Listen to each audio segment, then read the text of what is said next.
These pilots did a fantastic job getting this plane down safely, able to walk away.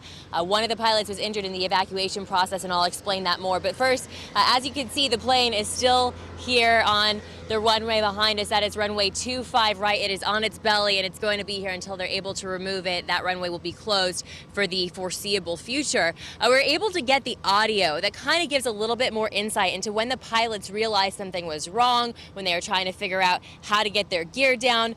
Listen to some of what was said.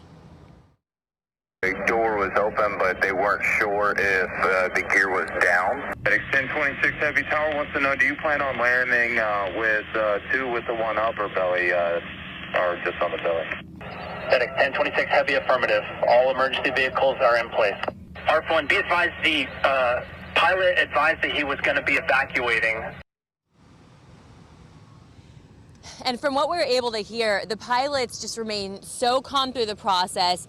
They were coming in for landing to LAX. They had left the East Coast after 1 in the morning on East Coast time. They were approaching here just before 5 a.m. when they realized they couldn't get all their gear, their landing gear down. So what they did is they dumped some fuel over the ocean.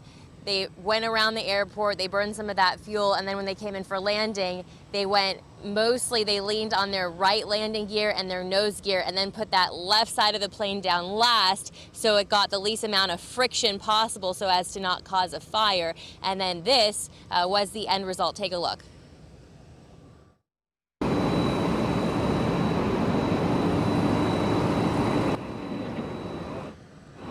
A 767 can weigh some 400,000 pounds, so that's no joke. And the fact they were able to get this down without even causing a major fire is pretty amazing.